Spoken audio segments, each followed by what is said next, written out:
How's it going? Very good, thanks. So I want to introduce our speakers to you. Daryl Oman, he's an account manager and senior engineer. He has 35 years of consulting and risk management experience. And this is like your third webinar. I think the first one you did was like 2 weeks after you joined us. So I was like just threw you to the. So you joined us at Braun in 2019 and leads the hospital healthcare sector of our consulting practice. We also want to introduce Danny Bellatesh. It's actually French. I thought it was Italian, but it's actually French. So I'm hoping I'm saying that correctly. But she is our technical practice lead for Braun Intertech compliance and permitting services, and since 2021, which we're in now. So we should probably have said since. How long has she been with us? I think a month and a half. Since June. Yeah, 2 months. Wow, we are, yeah. So since June is in like 2 weeks ago, or since June? Since April. April. 2 months. Okay, I was like, boy, we really threw you to the fire. So, but she has 30 years experience managing compliance projects and initiatives in diverse industrial, municipal, and institutional facilities. And she specializes in performing compliance assessments and resolving compliance gaps. So welcome to our webinar, Danny. Thanks for joining us today. Okay, so Daryl, I'm gonna just get you to it. I know you're chomping at the bit. Well, okay, sure. And Danny and I met this week, so so y'all are old friends now. Yeah, and she's helped with this presentation and sort of the whole, managing environmental risks beyond just each compliance part, right? Just rather than reacting to either an incident or a fine, but thinking of it in more of a holistic approach so that, the current liabilities and current risks are managed as well as any kind of long-term. So I thought she would be a great addition to this to kind of give some industry perspective about, other industries and sort of how they get their arms around this in the best way possible. And I think of the learning objectives, there's kind of the start with the regulatory world. What are the major environmental regulations and regulatory areas that just are out there for every industry?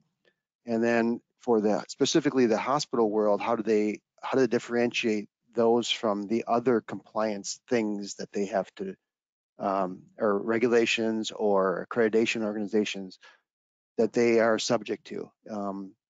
And I have a slide on that where we go into some of the kind of the nuances of the hospital world and all the other agencies and regulatory areas that they are subject to, which is really complex. And then for each of the big environmental areas is how they apply to hospitals. Like what would apply, what wouldn't apply, is there exceptions, exemptions, and if they do apply, how, right? And then to the last thing, basically more like lessons learned, or how would an organization, or how would you change to make sure that you're paying attention to the current regulations, but also minimizing the long-term risks, the cradle to grave things. Like what are you doing today that you should be aware of, so that 10 years from now or 5 years from now, you don't get into some hot water, or you get, a letter from an agency saying, by the way, we want you to contribute to this cleanup. So that's sort of what we're trying to do, is to, package this all together on the major things, and then how you can manage those into the future so that what you're doing today doesn't hurt you in the future. Gotcha. And just because you think you're doing something correctly doesn't mean that you're not going to be getting one of those letters. Right. Well, and I mean, the regulations change, yeah, right? And then the enforcement priorities change. In fact, so that if you go to the next slide, well, you are here. There are more federal regulations that are on here, and we had to kind of condense it down to some of the primary ones. Clean Air Act, Clean Water Act are two large ones, and then there's we call EPCRA, which is Emergency Planning and Community Right to Know Act, and we'll touch upon each of these in the session.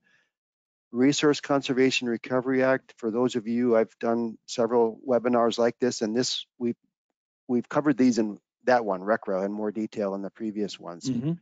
So this is the hazardous waste world. Superfund, which is actually called the Comprehensive Environmental Response, Compensation, and Liability Act. We call it CERCLA. That is the Superfund rules and regulations. And we'll touch on that and how that's important. And I wanted to include this last one, is the Medical Waste Tracking Act, because in the hospital and healthcare sector, basically anybody in that area, this regulation came out in the late 80s, and it deals with infectious waste and bloodborne pathogens and sharps and managing, the waste in that area, which is different than the chemical waste area. Infectious waste regulations are not the same as the chemical waste area. And what's interesting about the Medical Waste Tracking Act is it expired in 1991. That's kind of scary. Well, what happened is the states really took ownership of the regulatory world in the infectious waste regulations, and they are more or less the agencies in charge. Okay. So it hasn't gone away. It's just being managed more or less by the state agencies. And the last thing I kind of want to mention on federal regulations, obviously we have a new administration, right? We have a new sheriff in town. And I've been reading some write-ups on enforcement or prioritization, or how the old administration versus the new administration may look at these regulatory areas and what their focus might be and how that may change enforcement. And I think I guess I would speak pretty safely that I would bet the new administration is going to be more enforcing on these than the old administration. So I think that's something to keep in mind on a global picture, mindset. I mentioned earlier the confusion or what I call the overload of terminology and regulatory oversight, a scrutiny of the hospital or healthcare world. And this is sort of a slide, and I won't read all of these, but one of the things that sort of is a theme here is the word hazardous gets used in so many different contexts. And there's an OSHA definition, there's a DOT definition. For those in the hospital world and pharmacy world that deal with NIOSH hazardous drugs, that is a big thing.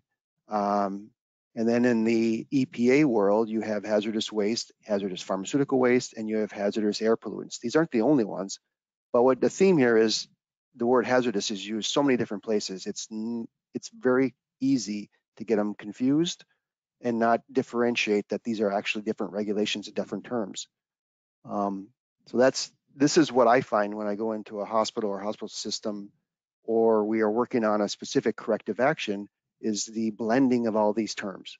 And the mindset is that, well, biohaz is the same as hazardous waste. No, right. And then you have hazmats, which is, I think to some degree that's the sexy term, right? We have a hazmat spill, and well, you don't really have a hazmat spill, you have a hazardous chemical spill. And if you clean up your hazardous chemical spill and you put it in a container and you ship it on a truck, voila, you have a hazmat, because DOT, Department of Transportation, is what rules the hazmat world. All right, so the next thing here is to kind of go into some of these major regulations, and I'm going to put a caveat in here, is that I'm not an expert on all of these. Honestly, there's probably very few people who are expert on Clean Air Act, Clean Water Act, CERCLA, RCRA, every one of those. There just aren't those people out there. And in fact, we have a really good air practice team that deals with Clean Air Act permitting and compliance all the time, and I use them a lot. And in fact, that's part of why Danny would participate in this, is that she has a much broader perspective on some of these than I do. But in general, I mean, Clean Air Act came out in the 70s, and has a lot of different sections to it, but these are some of the primary ones that we want to touch on as far as the healthcare and the hospital world. New source performance standards are really new sources that are in your facility that may be subject to those standards. NESHAPS is the hazardous air pollutants area, and the emittance of those HAPs into the environment. And then ozone depleting substances is another one that probably or could affect hospital systems from a maintenance, plant management, facility management standpoint. So boilers, generator engines, ethylene oxide, sterilizers, the sterile processing side, these are all areas that could be regulated and probably are in some cases on lots of facilities. Moving a little bit further into some detail, and not going to spend a ton of time on this slide, but for those who are yearning for a deep dive in the Clean Air Act and want to go find all these parts and pieces, I was with Danny yesterday, and I go like, maybe I'll have to ask her a question. What does it mean when we have www or jjjjjjj? And I'm like, what? It seems this is like made up. This is a joke, right? And I hear her laughing, but so she educated me about what all these are. I have not read all the Clean Air Act regulations, and I imagine there's thousands of pages. So Danny, just for a few seconds or a minute, explain, these are the actual citations of the regulations. And Right. So the part that Daryl was kind of laughing at is, why do we have 5 J's and 6 W's? And it's because we actually have 4 J's, 3 J's, 2 J's, 1 J, 5 W's. So in their alphabetical numbering system, they started with NSPS A and NESHAPS A. They got to Z and they're like, oh, we got more. So now they go back to AA, they get to Z again, they come back. So it just shows you, if we're up to 6 W's and 4 Z's, how many specific new source performance standards and NESHAP standards that there are right now on the books regulating activities. As you can see, it's going to be hundreds. So is there JJJJJA, or does it just? It just repeats the alphabetical letter. So there's J, and then JJ, and then JJJ, and then J, on and on and on. It doesn't go. So we don't have a JA. We don't have a JB. Right. Okay. Right. Well, So at least this could go on forever until they come up with a different type of numbering system. well, they're creative, so we'll have to give them points for that. So. well, I pity the individual who wants to go look these up and start trying to figure these out. And I mentioned earlier about our air practice group, and I think it was a month ago that they had a webinar covering our air practice and some of the regulations. So I would refer people to that to kind of get more detail on this. But I thought it was important to actually show people how complicated these are, just on the Clean Air Act side. And Gotcha. and then if you need help, this is where we have to try to figure out whether it applies to you or not. So a quick touch on a few things, the major kind of plant management, facility management areas where the Clean Air Act would apply would be the boilers. This would be, it's based on output and size, and there's various, regulations. There might be exemptions, but there's things that could be compliance requirements or permitting requirements, depending upon how large and what your output is on some of these things. And then I list here some of the contaminants that are the typical ones that are that agencies are regulating, and this could be, if you think about the, back in whatever 80s and 70s when we had more smog, and how, that's where all of these came from, is the particulate matter and the noxious things that were in the air. These are sort of the big hitters, right? And this is what the agencies are trying to minimize having being put into the atmosphere. And so they are either by, if there's control mechanisms or if there's testing, and you have to know what you're putting into the air, and you may have to look at these in terms of the volume or what their throughput is. And to some extent, a similar thing applies to the backup power. So all the, I don't think there's a hospital out there that doesn't have a backup power or emergency generator, system. And depend upon, again, the size and how often it's run and what area of this, whether country or city you're in, there could be more stringent requirements in terms of tracking how often you're running it, what your pollutants are, and when you are running it. And if you have to track times, your actual run times, because that may be an impact on any kind of maintenance or performance or testing, or even complying with some of the regulations and registering them. So this is another area to look at. And to some extent, the facility folks are pretty good at doing this, but they may not know the detail of that particular city or that particular area. And for those, I don't know if I have any, I don't know if there's any attendees from California. There are, kind of regional regulatory agencies called CUPAs that monitor this from a air standpoint. And so you don't necessarily deal with the state agency, you deal with the local regional air authorities. And sort of last but not least, another area would be like the sterilization departments, and ethylene oxide ETO is a HAP. It's a hazardous air pollutant, so it is regulated. And there are requirements depending upon how often the equipment is run, how large it is, and there obviously there could be commercial sources, as in there are companies that do sterilization outside of a hospital. So hospitals may have their own, they may have a small group, or they may send it out. And there's a little picture on the right there of the actual EPA guidance that deals with ethylene oxide and sterilizers. So I'll segue kind of into Clean Water Act regulations. Couple of parts to this that are probably important to know about is the National Pollutant Discharge Elimination System, which essentially regulates the wastewater discharges. And you sort of break it down into direct or indirect. And we'll talk about that in a second. And then stormwater would be things like your runoff from your parking lots and buildings, or construction purposes. If you're doing, building a wing, or you're doing something that impacts, and you have a rain event, you have, obviously, if people have seen the silt fences and things that you build around, that's because you want to prevent discharges getting into the streams and the rivers. Yeah. And there's a significant segment on the Clean Water Act regarding oil handling and storage. And this is where what's known as the SPCC plans come in, because it depends upon what volume of oils or fuels and things that you have in storage, and if on site, and these are above ground. It depends upon the size, you may have to register, you may have to get a professional engineer to review a plan. If you have a spill, how do you do, what would you do? What is your action plan if you have a spill?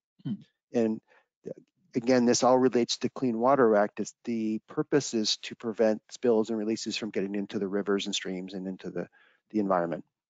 And then, and actually, Danny suggested this one, and I didn't think of it at the time, but the used oil handling. So there's, every hospital I know has a used oil program of how do you manage it, how do you store it, where do you dispose of it, and some of those volumes may trigger, the SPC site if you have enough collection of it. Sure. Right. And Daryl, a lot of states, such as Texas, don't allow you to dispose of used oil anymore. You have to recycle or reclaim it. And so, choosing the right vendor that's using the right method is an important part of your overall compliance.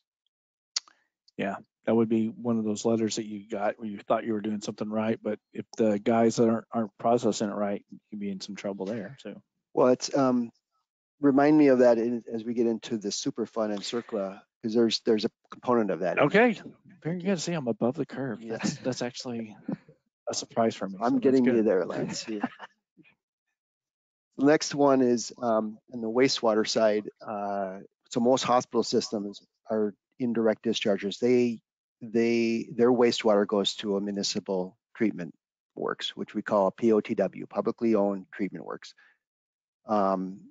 And in some cases, depending upon the volume of water, they could be considered a significant industrial user in that community, in that state, or area, because of the volume of water they use and the volume of wastewater they may discharge.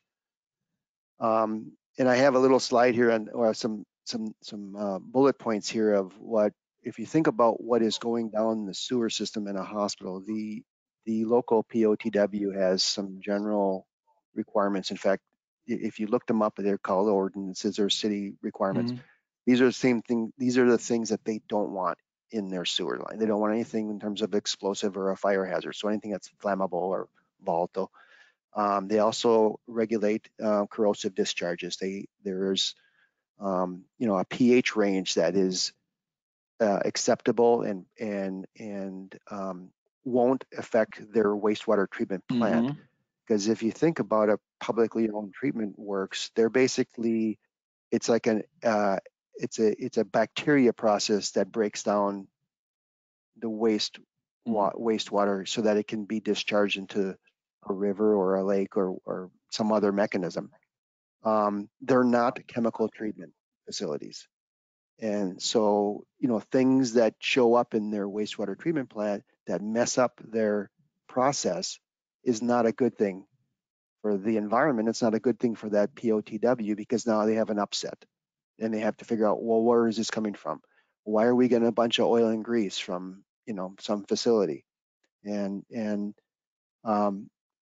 it's sort of So, like out of mind. Go ahead, Danny. yeah, so if you look at the last bullet on the prohibited POTW discharges, the hospitals may be familiar that they're required by their cities to have oil and grease traps for their cafeteria areas, but they probably aren't thinking about what's happening in their laboratories. Yeah, and when we get into the RCRA side, because Lance, you've seen some of my previous slides. There, I find labs that they buy a $500,000 piece of lab equipment, and the manufacturer says plumb it to the sewer, good to go. It's like that's all it is. When you go there and you ask them what happens to the waste that comes out of the machine, it's plumbed to the drain, and they have really no idea what is going in there, and it's a pretty common thing. Right. Hang on a sec. All right. So, in the stormwater, again, is part of the Clean Water Act, and it's more of the outdoors, right? Runoff from buildings, from parking lots, anything related to that goes into what we call the stormwater world, which gets into rivers and streams and ditches and things like that. And there's kind of two parts to this. One is the existing facility might be of a size that might need something because of the nature of the parking lots and covered ground, and there's not enough area for things to seep in, and it creates a problem. Or if there's a construction aspect of this, or they're building a unit or a parking lot or doing something where they want to minimize the impacts of that construction activity on the local stormwater area. So EPCRA, it's an interesting law. We love our acronyms. We do. When we add the environmental acronyms onto the healthcare acronyms, you can see why I feel there's an overwhelming number of terminology uses and acronyms that apply to the hospital world. In a nutshell, EPCRA is the community. The neighborhood in the area of a business has a right to know what hazardous chemicals are stored, or hazardous substances, in the area of their community. And for those of you who have been in the business maybe as long as I have, this all started in the mid 80s in India, where a Union Carbide plant had a release of, I think it was, methyl isocyanate. And somewhere between 5,000 and 50,000 people died after that release from that chemical plant. Yikes. And the Congress started thinking, well, what companies are like Union Carbide in the US that have these same kind of hazardous substances in their building that the neighbors next door have no idea that are there? So, there's a bunch of sections in EPCRA, but probably the main one that may apply, and I see it does apply, is section 3.1.11 and 3.12, which is known as the Tier 2 reporting. So there are hazardous substances and extremely hazardous substances in most hospitals that trigger reporting for Tier 2. And that is an annual report. It's really not that hard. It's usually done through the state agency. And essentially, it's a reporting to the state and the local emergency planning commission group, like fire departments and governments and things, what volumes or what chemicals do we have in this plant of this volume that trigger that report. It's pretty easy to do.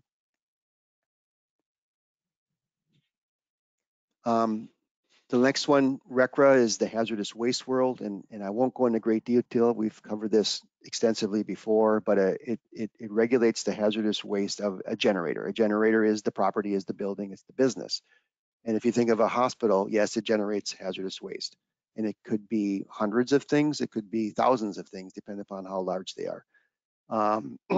And we've covered kind of the updates of this, but one of the key things about RCRA is the cradle to grave responsibility. So in a nutshell, the generator is typically always on the hook for responsibility, legal, financial, and management of the waste from generation. It's generated in their lab or their pharmacy or their building, and it gets disposed of or treated or something at some facility in some other state, typically. That whole chain they are responsible for. So they really need to know what happens from point of generation to the end. And they want the paperwork to be right. They want the transporters to be right. They want the containers to be the right kind of containers with the right labels and all those kind of things. So, and if I'm getting off course here, just say we'll talk about that later. But so, what is exactly does grave mean? Because once you would think that once it goes from your facility to the truck to wherever it was going, that would be the grave, but that's really not the grave. Well, I think that's a right legal question. So you're not going.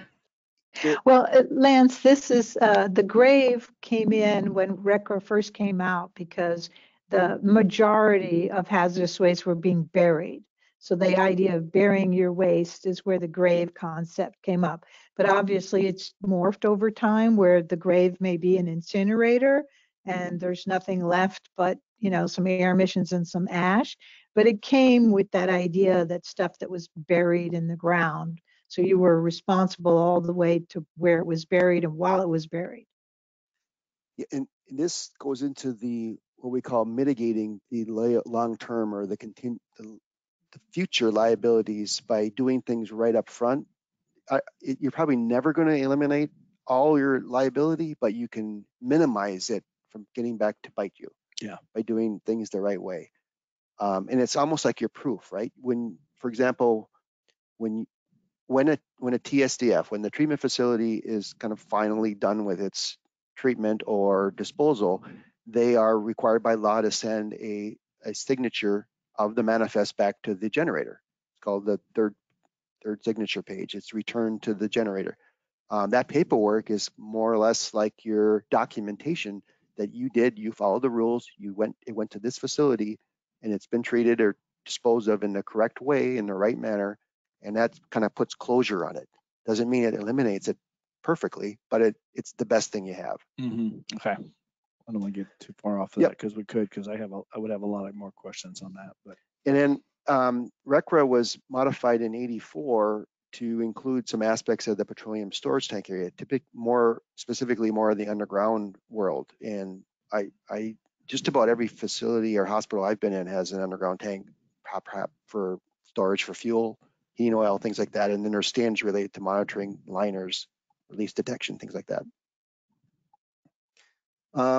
I've covered this before, but there's been go back. Oh, sorry. RCRA was and has been modified, and it's a big challenge to modify any of these regulations. So in 2017, it was modified. It was modified with Subpart P, which is the pharma rule, in 2019. I'm not going to go into great detail. And then we had a universal waste rule, which was bulbs and batteries, more or less, in the hospitals, and now you can put aerosol cans in that as well, as far as universal waste. And these are, to some extent, are being adopted as we speak now in various states. So they're not all over the U.S., but they're getting there. And the next one is kind of I call my 5 steps, but these are really the compliance elements of a hazardous waste program. Step 1 is to identify and evaluate waste. We've covered this in great detail in the past. Once you know and have identified all your waste, you need to collect and store and manage it properly. You need to train employees. There's documentation like manifests and inspections and things like that. And then sort of not last but least is if you have a spill of hazardous waste, what do you do? What are your procedures? What are your plans? And that's these are always there. I don't care if you generate little or lots, you really have to follow this process. Yeah. Daryl, I would add that while this slide says RCRA's 5 compliance elements, you could also change this and say, air quality compliance elements, stormwater compliance. It's basically the same process for each environmental program that applies to your facility. Great. Thank you, Danny. The next one I'm going to just call it CERCLA or Superfund. This kind of initiated with the Love Canal. Love Canal was a disposal site of a chemical plant, basically filling up a ditch in a neighborhood with chemicals that they use and hazardous waste from their facility, and then layered it over with nice soil. It looked pretty, had grass on it. Put a pretty name on it. People built houses on it right on top, and there literally was seepage of chemicals into people's basements, into their water supplies, everything. It's like an episode of The Simpsons. It's pretty nasty. And I want to refer people. There's I had this in here. I had it embedded. But it's way too big of a make a file size would ruin us here. But there is a YouTube video. It's 11 minutes long, and I just want to spell this out. It's called the Love Canal Disaster, and I don't know, it's came out like 10 years ago or something. So it's on YouTube, and it's a good little 11-minute kind of history of Superfund and hazardous waste and a cleanup and the let's say the chaos and the local disaster of what happened when the neighborhood realized what they were living on and how much it cost to fix, right? So the impact on that community was enormous. And Congress created the Superfund law, or CERCLA, that was one of the instigators or incentives to do that. Wow. So look at that on YouTube, because we're going to try to play a clip, and we got some copyright stuff, and so it was just easier to say, let's just mention it. Yeah. So in CERCLA is more or less, it's a government, it was a tax on chemical companies and things, but it created a fund to help clean up sites where they were orphaned. So a contamination site, a landfill, a disposal facility, the company's belly up, they're long gone, and someone pokes a hole in the ground or builds building on it and realizes they're sitting on a ooze from up, right? The state and the federal government can come in and actually do corrective action on those kind of facilities, and then retroactively go back to the parties who parties who disposed of chemicals or waste there, and ask for a check to reimburse the government. So it's actually joint, strict, and several liability. So one party that has money of, let's say 1,000 parties get letters to do funding or reimburse them, and only one of those entities has money, guess who gets to pay the big bill, right? This is not a fun area to be in. And as a company, we work in this area all the time. I mean, our Braun and the environmental engineering world, we work on these kind of cleanups all the time. And these are for the good thing. A lot of these have been addressed. Are there still going to be some out there? Yes. But as a nation and as a society, we've done a very good job at cleaning up our messes to some degree. So the next slide is I want to just point this out as because I think a lot in the hospital world that I work with, this is sort of not very common that they get involved with this, but they do get what I call PRP letters, and a PRP is a potentially responsible party. And how this ties to like waste management. If you 10 years ago or if 20 years ago had a local, Billy Bob's has waste disposal, and they were very cheap, and and hey, we could use them. We know these guys are fine, and they decided, for whatever reason, dispose of the waste non-compliantly, without treatment, or into a building or into a landfill. And 20 years later, someone buys that property and starts putting a hole in the ground and goes, oh my God, we found a contamination site. Where did this come from? And if the agencies track back who put waste in there, and if it's, St. Mary's Hospital, guess who gets a bill? And that's how this ties together. And to some extent, the first bullet here is the, one class of the PRP is the current owner operator. So if you own the property or you operate on it, you're the business that's operating there, you're already involved with the legal liability if there's something wrong with the property. What an innocent landowner process is a due diligence process. So Lance, you wanted to buy the building next door to us here, right? And you want to put your own money into it. you want to assess that building and the property around it to see if you're buying a bad thing. You know, if the building looks great, windows are nice, you know, it's going to do what you do, but you have no idea what's underground. So you do what's known as phase one or a due diligence process to protect yourself. So you don't get caught into the liability of that. And if you find something, if you do a due diligence process and you find some risks, you can go back to the current owner and saying, you know, I'm sorry, this isn't worth $1 million. I think it's worth $500,000, and you're going to be on the hook for the liability, please. And you know, you have a deal or you don't have a deal. So there's a couple of different other things in here, and I think the last one is kind of important too. Actually, the third and fourth, they're all important. People who arrange for disposal of a substance or a pollutant. So if you're a broker or you're a transporter, or if you're a waste vendor, you're in this line of liability as well. The same with the person in the transporter is in the trucking or that entity. So you're sort of all tied together on this. Recently, we were involved with a hospital merger acquisition. So in some northern states, there one system publicly announced, you know, was on the newspapers and in the trade documents. They were going to acquire this part of this system, and it was like 15 to 20 hospitals and another 60 to 70 locations. And then we got tapped by the acquiring entity to do due diligence on all of those properties and buildings.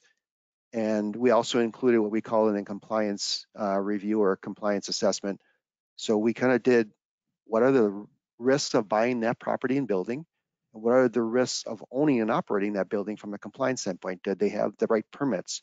Are their underground tanks registered? Do they do their tier 2s? Do they have hazardous waste? If so, what kind? Where's it going? All this kind of stuff. And then we factor that in as a report. We give information to the acquirer, and they negotiate with the selling party, you know, how this impacts the transaction.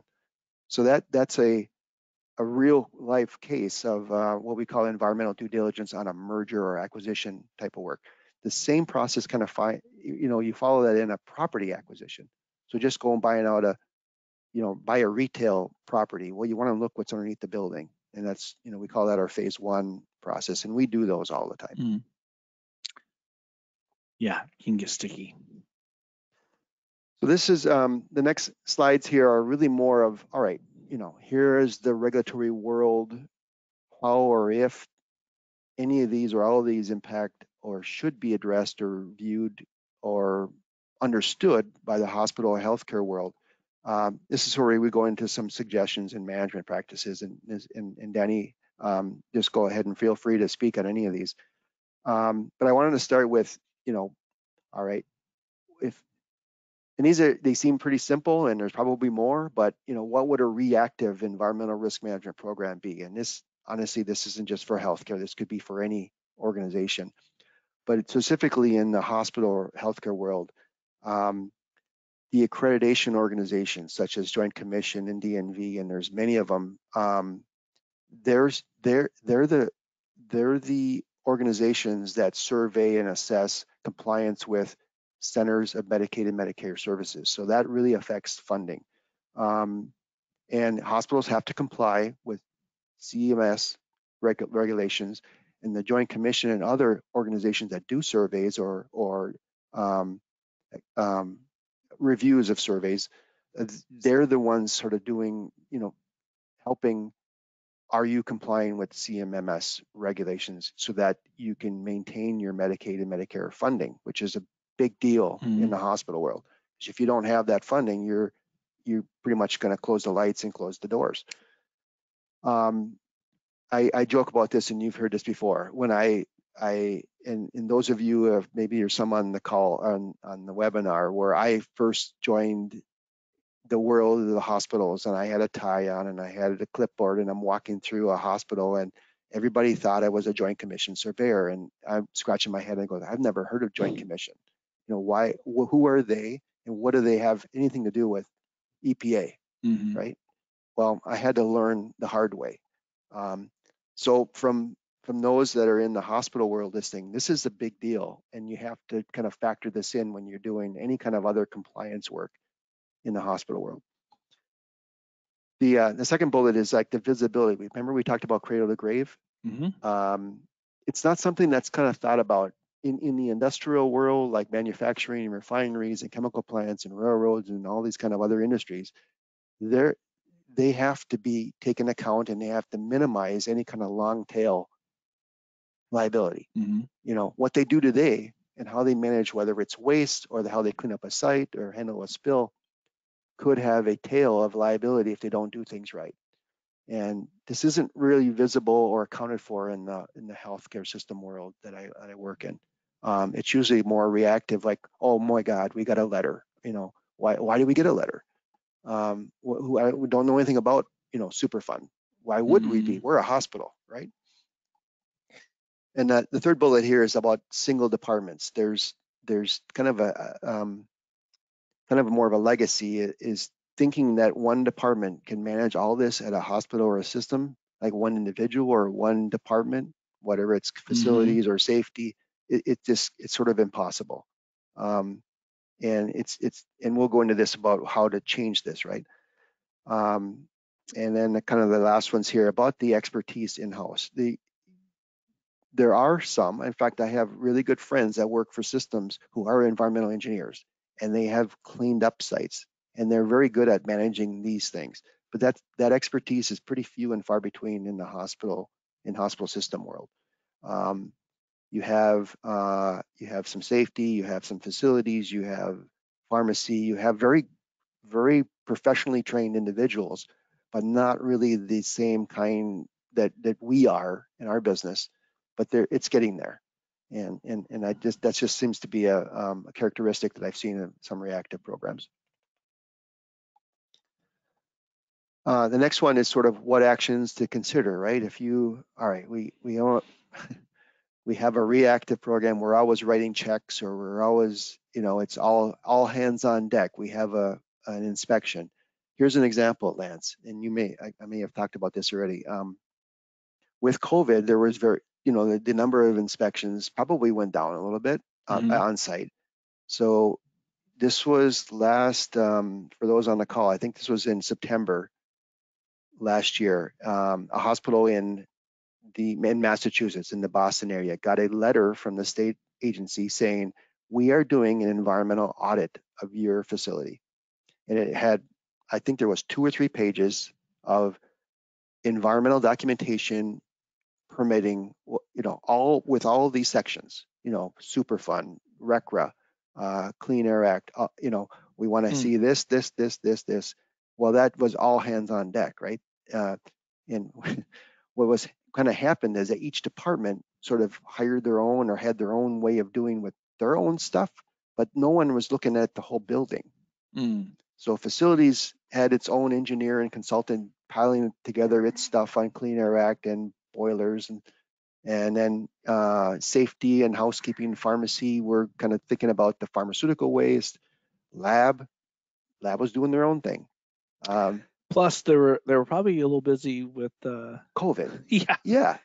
I was at a hospital during one of my leaderships, and we were taking a tour, and what they had to do during the last a year and a half has just been amazing. Like, a lot of times they had because they had like almost do like a triage. Well, they had to figure out the air circulation and all that stuff. So they were doing this on the fly, and I couldn't imagine, because we talked to the president of the hospital. I couldn't imagine them going, oh, and by the way, we need to do this. Yeah. When do I have time to do that? Right. But I know it's all important. But yeah, that's kind of. So a couple of things, and I won't read them all, but proactive, like what information is there on your facility or your system now in the public records? And what I call that sort of an EPA resume. We can do it pretty quickly, and it just shows kind of in a macro sense what do we know about that location, or what does the public know about this location? And often we find things are just so out of date. I mean, there's information, there's generator ID numbers that are 10 years old, or they closed the facility, no one ever closed the number. It's all kinds of stuff. And the second one here is, what team do you have, right? Find individuals who have a an interest in managing kind of compliance on a system or a campus level, and really find the local or the departmental expertise that would help you. Because I think it takes a team, and it's a multidisciplinary team, especially if in a hospital you got pharmacy and lab, again, facilities, SPD, EVS is environmental services or housekeeping, and then they handle the waste side of the business, more or less. And then you got to include nursing and education and compliance and risk management, all those kind of things. So find that group, right? And as to some extent, once you have that group, kind of centralize the management of documentation. Have it in one department or one person. That organization works better. It is more compliant. A couple things that you can think about it kind of on an offsite. Offsite is more like a regulatory applicability screen. I know we do these for other industries. A quick review of these major regulations and do they not apply to our operation. How big of boilers do you have? What kind of generator size you are as a hazardous waste generator? Should you be a large quantity or should be a small? Should be you conditionally exempt? Conduct audits, and I try to avoid, and I want to avoid the word auditing. In the healthcare world. Environmental audits are very defined. Environmental compliance audits are very defined in the EPA regulations. In the hospital world, there isn't time. There's never time to do a 3-day environmental audit of a system. You have a half a day. You have a day. It just isn't. They're taking care of patients. They're all busy. They're doing what labs doing, pharmacies doing what pharmacies doing. You just have, you have a moment of time to kind of deal with what you have to. The last one is about assessing waste management, and this is more of the long-term or long-tail thing. Know what your vendors, what they're good at, what they're not good at, and make sure the documentation lines up. Check on what their disposal, where they are going, and that the facilities that they go to are the right ones. So this is more of, again, managing the long-term risks so that things that go on today do not have a bite you, 5 or 10 or 15 years from now. I may be retired and gone, but the organization is still there. St. Mary's Hospital is still St. Mary's Hospital. Right. I may be long gone, but it's still going to be something that could happen in the future. Hey, Danny, I want to ask you, I want to add this to this because there's obviously a lot of initiatives in the industry as well as kind of nationally about green teams, greenhouse gases, sustainability, and how that kind of links in with this. Yeah, so I guess the new sustainability, environmental, social governance issues are like what we call environmental plus. A lot of large organizations, which includes large healthcare organizations, are looking at going beyond just what the environmental regulations are requiring to being more proactive of having a beneficial effect on the community and the environment in general. And so it's getting wrapped into the environmental programs at some facilities that there needs to be a sustainability aspect of it. So to take the example of waste, not just are you disposing of your hazardous waste properly and documenting, what are you doing for waste minimization? Do you have any recycling initiatives? How are you managing that waste? If you're burning it, are you creating greenhouse gas? In which case, that's not good. So secondary and tertiary impacts from environmental management practices is now kind of a global initiative that is starting to seep into the healthcare world. Yeah, thanks, Danny. And the next slide is what we call more or less, some of you may have seen this before, is like a compliance key stakeholders, like what departments in a hospital generally would be involved with this. And you almost need to have a participation from all of these. And so it's quite different than a factory, right? Or a manufacturing plant. You have a smaller number because you just don't have the diversity of departments and expertise. Because in general, these are departments that are running on their own. Lab does what lab does. They are aware that there's a pharmacy in the building, but there's no interaction, right? And then, so there's a whole bunch of pieces of this that you really need to kind of either get a champion for the building or kind of a program compliance champion, but then you have key people from these areas that are supporting the goals and objectives, whatever they may be, and sort of have, you're seen as the team that's doing this. So a couple of final, and I don't know if we have any questions. Not quite. So okay, we're good. We're good. Going right on, yeah. So these are basically things, lessons that we've seen, and I've had. I think there might be others on the call that I presented with before. In fact, I'm going to put a shout out here to Marge McFarland, who I've worked with in the past, and some of these are from her perspective, from a safety officer and a system perspective. But the hospital environment is what it's called, like the whole holistic view of patient care, life safety, the waste management, spills, trips, falls, employee exposures, all this kind of thing. Environmental compliance touches on all these departments, on the OR and the maintenance, so all these different departments, one way or another. To some, it's a large impact. Others, it's very minimal, but they're there. Couple things to do is maybe perhaps figure out what would be our risk management approach. You have one. You already have a risk management approach. What is it? Is it just go along to get by, right? Or keep the regulators at bay, or just keep in business? And it could be any or all of those things, but you have one. Is that the one you want? How do you then manage or minimize your current compliance liabilities? Are you doing the complying with the existing regulations, which in some cases is pretty weak, and I've seen in some hospitals, as well as managing the long tail liabilities? Are we what we're doing today is that minimizing what we may get in problems in the future, right? The last thing here on this slide is the responsibility for environmental compliance. It sort of is a piece of everybody's job, and the medical professionals, like the clinicians that I work with, the pharmacy leadership and the lab, they want to know why, or they may not know why, or they may not know why we're asking for a change, or why we're asking the question we're asking. They want to know why. And once, I think, usually when they understand it, it's not, okay, yeah, it makes sense. But again, go back to the educational piece. They're not the environmental compliance specialists. They didn't learn this in school, right? They're just doing the clinician things.